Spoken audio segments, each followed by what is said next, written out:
Welcome to my YouTube channel.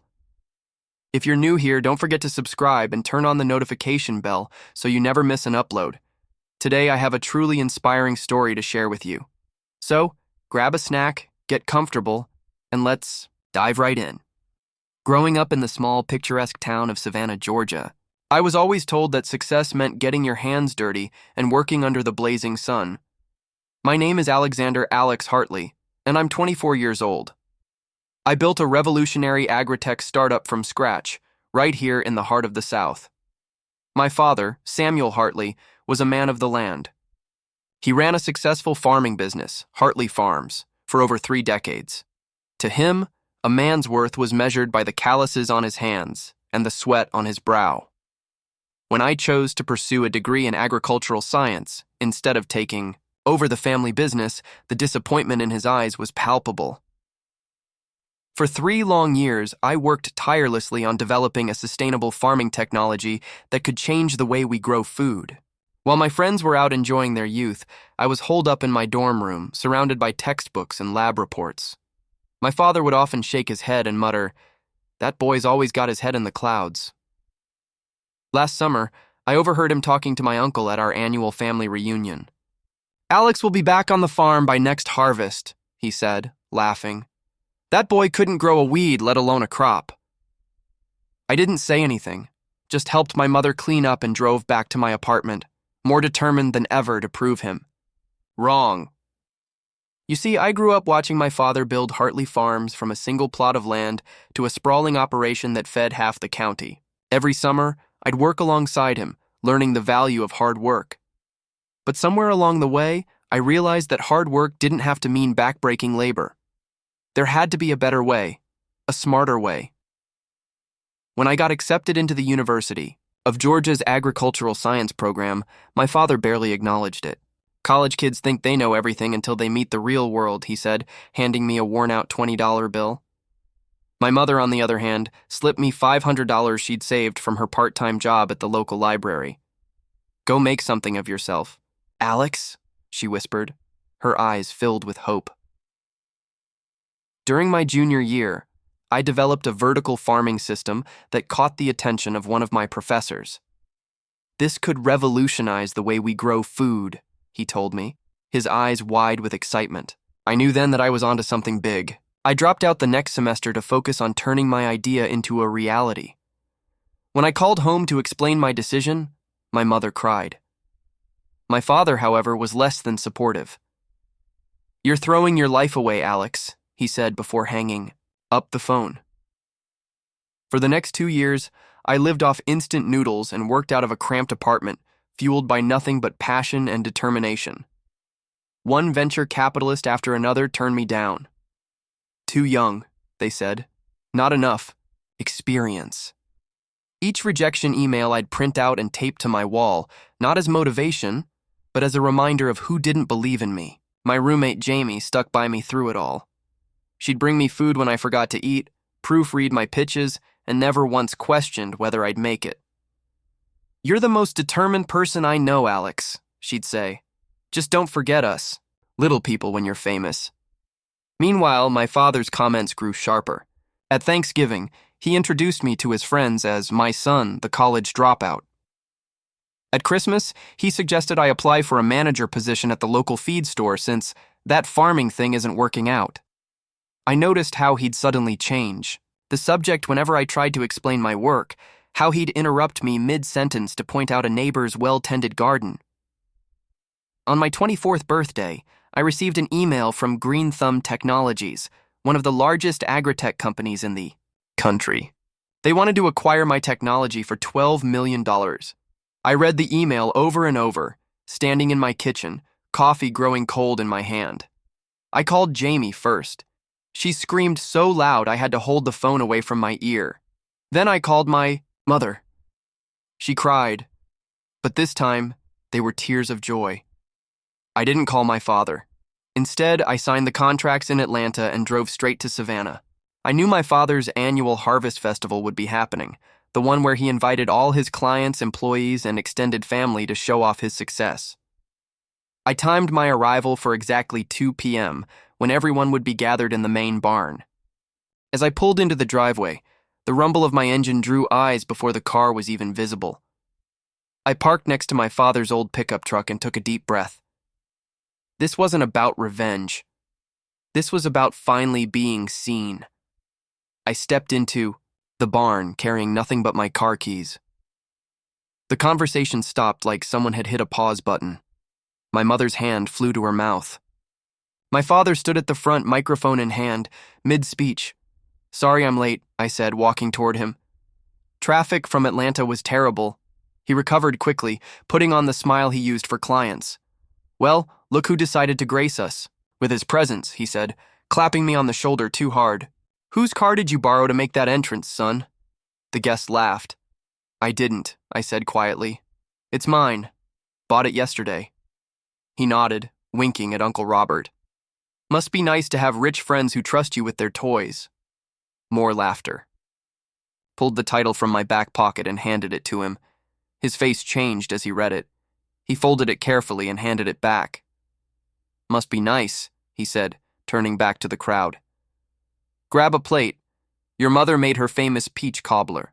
Throughout the afternoon, I tried to talk to him. Really talk. Each time, he deflected. When I mentioned the deal, he changed the subject to farming contracts. When I tried to explain the technology, he suddenly needed to refill the punch bowl.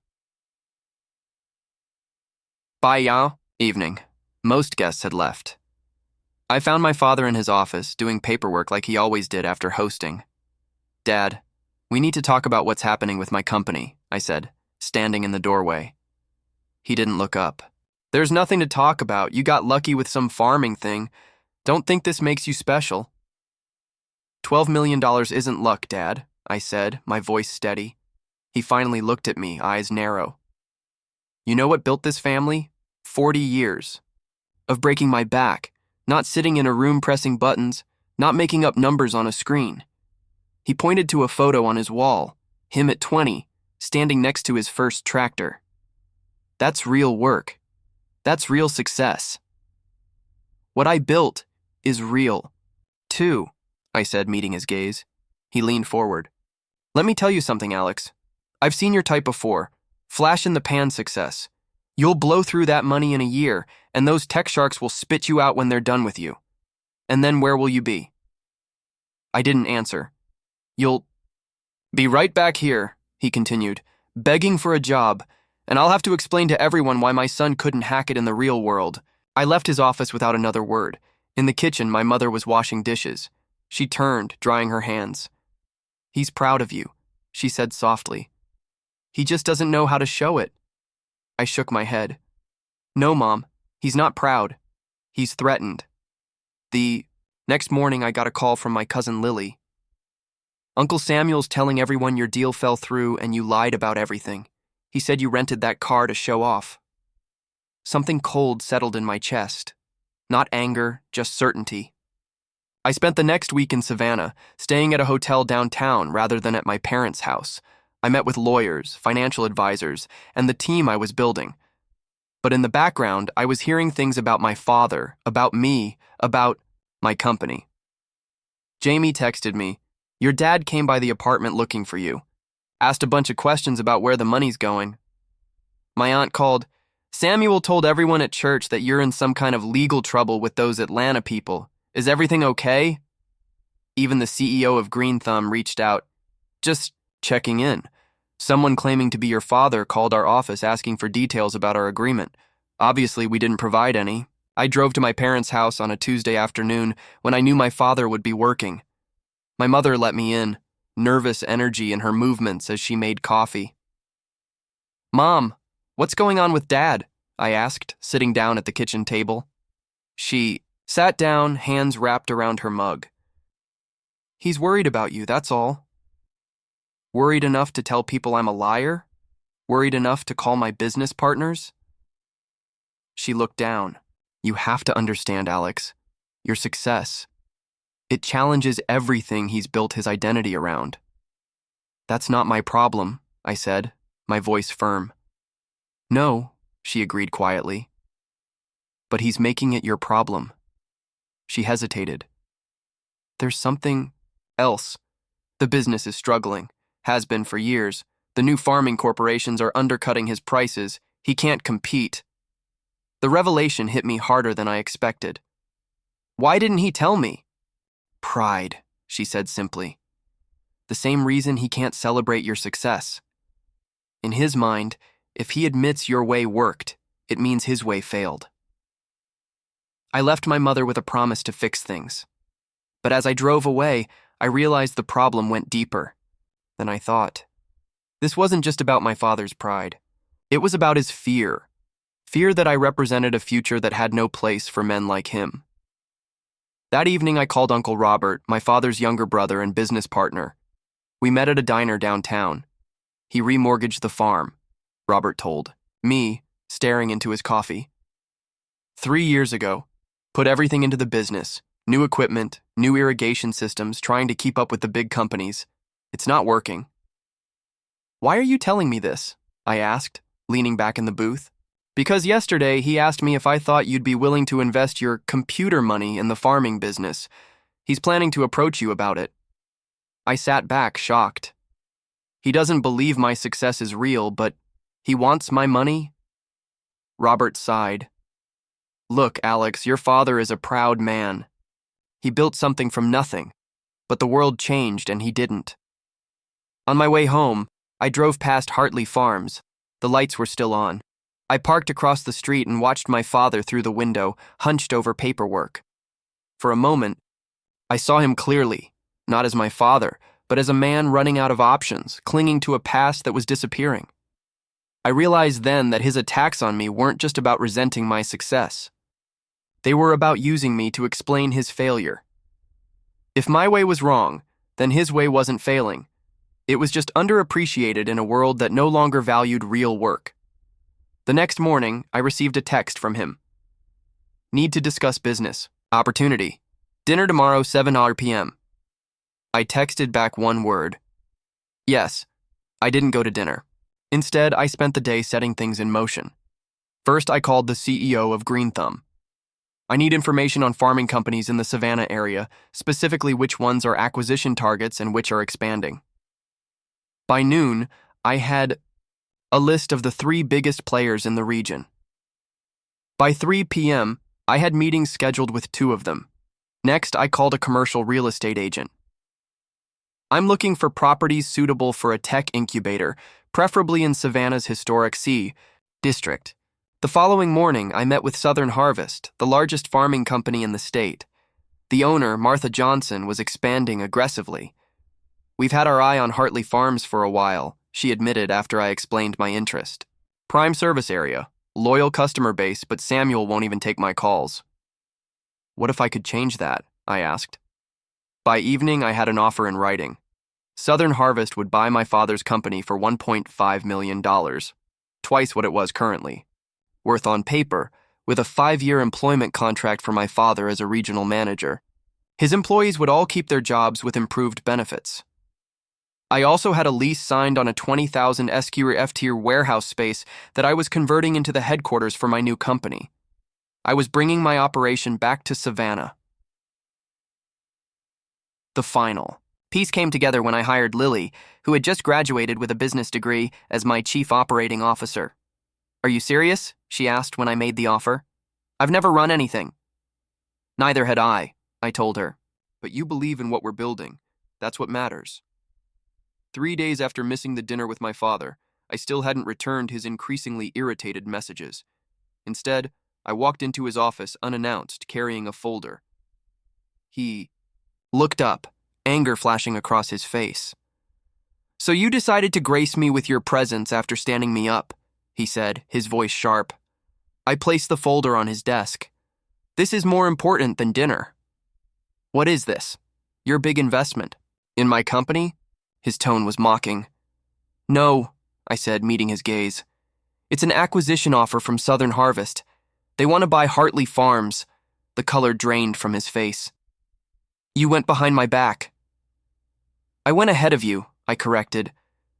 The business is failing, Dad. You and I both know it. This offer keeps your legacy intact. Your employees keep their jobs. You get to stay on as regional manager with profit sharing. He stood up, trembling slightly. Get out. There's one more thing, I said, reaching into my jacket. I placed a key on his desk. What's this supposed to be? He asked, staring at it. It's the key to my car. Consider it a gift. His eyes narrowed with suspicion. I don't want your charity. It's not charity. It's an advance. I headed for the door, then turned back. The offer expires in 48 hours. After that, Southern Harvest approaches your competitors. Think about your employees, Dad. Think about Mom. As I walked out, I heard him pick up the key. The next morning, I got a text from my mother. He drove the car this morning, didn't say a word about it, but he drove it. By evening, my father had called Martha Johnson at Southern Harvest. 24 hours after that, they had a deal in principle. I watched from a distance, saying nothing as my father signed away the business he'd built over 40 years.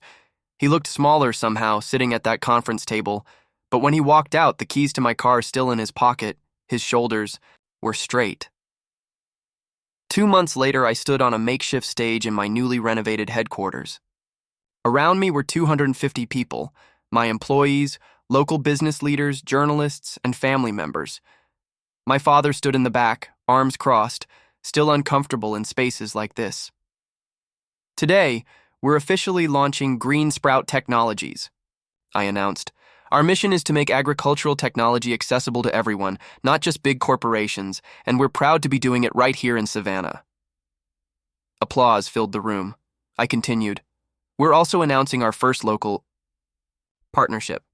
Green Sprout is investing $2 million in Southern Harvest Regional Holdings, the newly formed parent company of several farming businesses, including the former Hartley Farms. Murmurs rippled through the crowd. My father's head snapped up. As part of this investment, we're launching a technology initiative to help traditional farming businesses compete in the digital economy. And I'm pleased to announce that Samuel Hartley will be heading this initiative as Director of Traditional Farming. The room erupted in applause.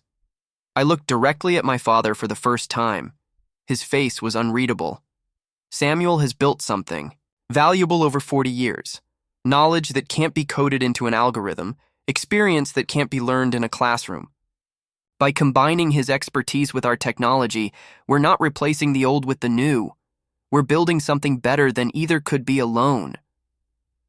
After the presentation, as people mingled and celebrated, my father finally approached me.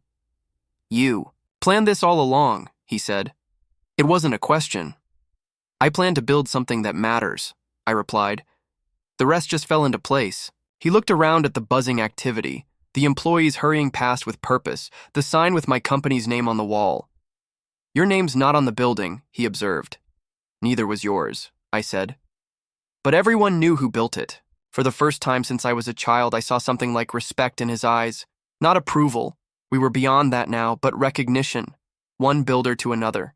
He held out his hand. I took it. The car stays with you, I told him. Consider it a signing bonus. A hint of a smile crossed his face. I already sold it, bought a truck instead, and put the rest in your company's stock.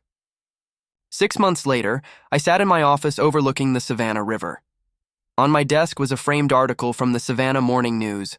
Local tech firm partners with traditional farming, creating 200 new jobs.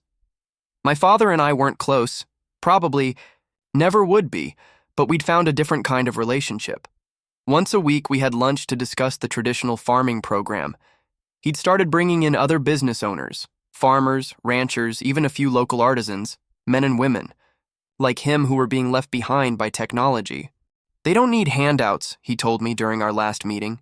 They need tools that make sense for them. And I listened, really listened, because he was right. The partnership with Southern Harvest had exceeded everyone's expectations.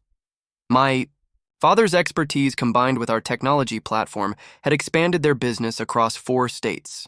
The same employees who once worked for him now had stock options and better health care.